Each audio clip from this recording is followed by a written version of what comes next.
तो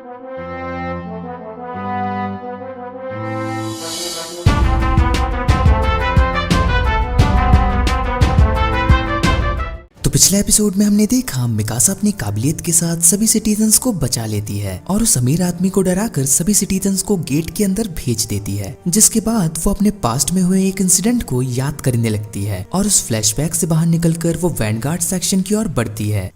अब आगे तो पहले सीन में हमें दिखाया जाता है कुछ सैनिक अपने कैप्टन को रोकने लगते हैं कि आप हमें ऐसे अकेले छोड़कर नहीं जा सकते, हम अकेले उन टाइटन से नहीं लड़ पाएंगे। तो वो कैप्टन कहता है मुझे रेनफोर्समेंट यूनिट को संभालना होगा, मैं बस अपनी ड्यूटी निभा रहा हूँ और तुम्हें भी अपनी ड्यूटी निभानी चाहिए। अगर तुम में से किसी ने अब एक और लफ्ज भी कहा तो मैं उसे देशद्रोही समझकर मार दूंगा। फिर हमें एक दूसरा सीन दिखाया जाता है जिसमें कुछ सैनिक डर के मारे एक जगह छुपे रहते हैं और उनमें से एक सैनिक शॉटगन रेडी कर रहा होता है, जो देख उसके साथी कहते हैं भला इससे क्या होगा। तो वो सैनिक अपने मुंह में शॉटगन रख के फायर कर देता है, जिससे उसके साथी डर के मारे बहुत तेज चिल्लाने लगते हैं। फिर हमें एक दूसरा सीन दिखाया जाता है जिसमें सब बिल्कुल उम्मीद छोड़ चुके होते हैं क्योंकि उनकी 3D मूवमेंट गियर का गैस खत्म हो चुका होता है, जिसके बिना वो दीवार पे नहीं चढ़ सकते। तभी कोनी कहता है आखिर उन सप्लाई स्क्वाड वालों की दिक्कत क्या है। तो जीन कहता है कि वो भी उम्मीद खोकर एक जगह बैठ गए होंगे और मैं ये बात समझता हूँ, पर वो अपना सप्लाई मिशन छोड़कर खुद को HQ में कैसे बंद कर सकते हैं। ये सुनकर कोनी कहता है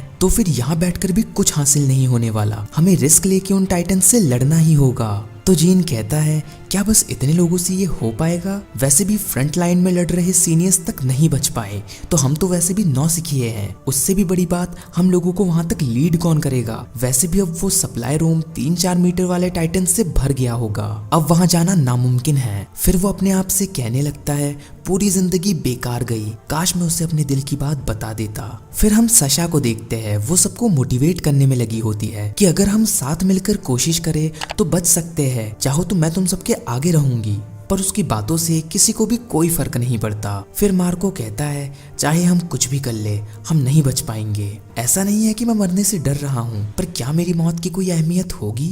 तभी मिकासा वहां आकर एनी से कहती है खुदगर्जी के लिए माफ करना, पर क्या तुमने एरन की स्क्वाड को देखा है। तो एनी कहती है नहीं, और अभी तक तो कोई दीवार पर भी नहीं चढ़ा। लेकिन राइनर कहता है अरे हाँ आर्मिन वहां पर है। जिसके बाद मिकासा आर्मिन के पास जाती है और उससे कहती है तुम ठीक तो हो, तुम्हें चोट तो नहीं आई। वैसे एरन कहीं दिखाई नहीं दे रहा, पर उसके सवालों का आर्मिन कोई जवाब नहीं देता और खामोश रहकर बस यही सोचता है कि अब मैं किस मुंह से मिकासा को सच बताऊं, काश मैं भी वहां एरन के साथ ही मर जाता। पर रोते हुए वो मिकासा से कहता है मुझे छोड़कर 34th ट्रेनिंग कॉर्प्स स्क्वाड में सभी अपनी ड्यूटी निभाते हुए शहीद हो गए। और ये सुनकर सब और भी ज्यादा डर जाते हैं और कुछ लोग आपस में बात करने लगते हैं कि अगर हमने भी टाइटन से लड़ने की कोशिश की तो हमारा भी यही अंजाम होगा।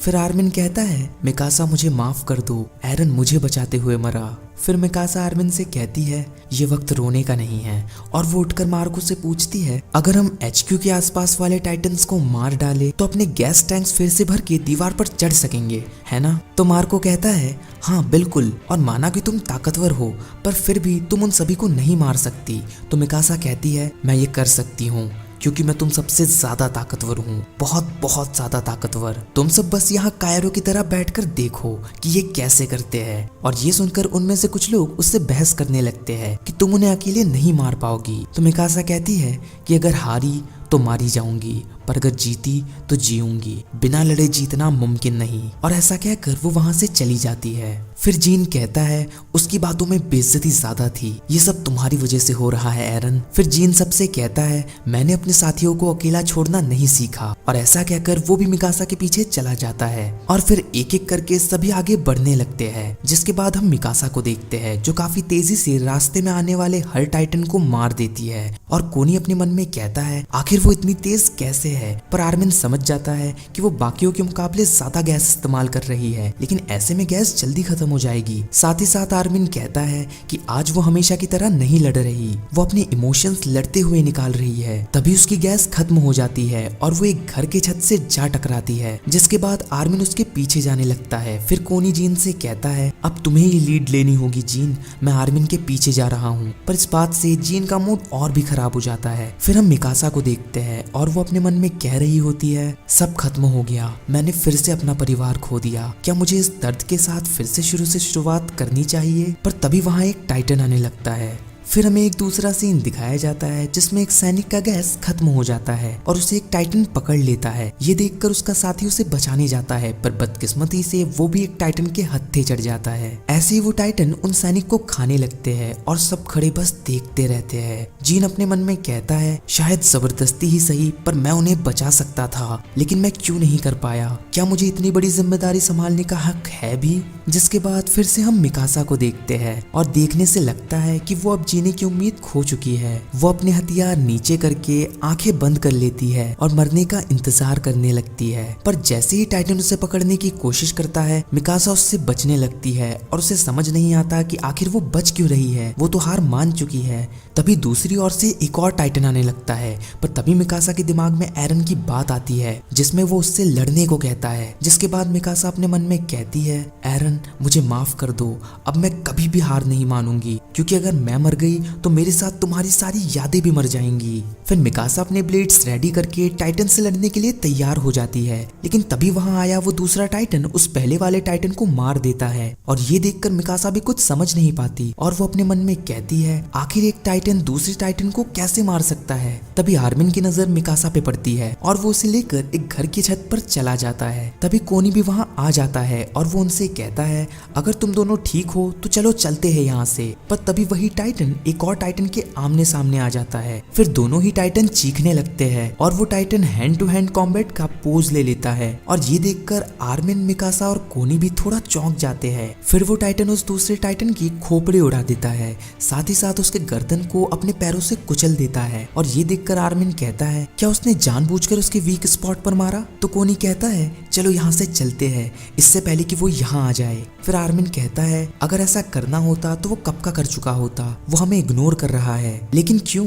तो मिकासा भी कहती है उसे तो हैंड टू हैंड कॉम्बैट भी आता है, आखिर वो है क्या? तो कोनी कहता है वो एक एबनॉर्मल टाइटन है, वैसे भी उन्हें समझना नामुमकिन है, चलो HQ चलते हैं। फिर आर्मिन कहने लगता है मिकासा की गैस खत्म हो चुकी है। और ये सुनकर कोनी घबराकर कहने लगता है कि अब हमें लीड कौन करेगा? फिर आर्मिन कहता है अब तो बस एक ही रास्ता है, और वो अपने गियर्स मिकासा से एक्सचेंज करने लगता है। तो मिकासा कहती है आर्मिन मैं तुम्हें यहाँ अकेला नहीं छोड़ने वाली, तुम भी हमारे साथ ही चलोगे। फिर मिकासा सोचने लगती है कि मैं बिना किसी और की परवाह किए दूसरों की जिंदगियां भी दांव पे लगा रही थी, मैं खुदगर्ज हो गई थी, पर अब मैं ऐसा नहीं करूंगी। वैसे भी एक टाइटन को दूसरे टाइटन से लड़ता देख मेरे अंदर फिर से जीतने की उम्मीद आ गई है। ये नजारा इंसानियत के गुस्से को बयां करती है। वीडियो पसंद आई हो तो एक लाइक और कमेंट तो बनता है बॉस। ऐसी इंटरेस्टिंग वीडियोस देखने के लिए चैनल को सब्सक्राइब करके बेल आइकन दबाना मत भूलिएगा। इस वीडियो को अपने चाहने वालों के साथ शेयर करना मत भूलिएगा। मैं मिलता हूँ ऐसी एक इंटरेस्टिंग वीडियो के साथ, तब तक के लिए बाय। Thanks for watching.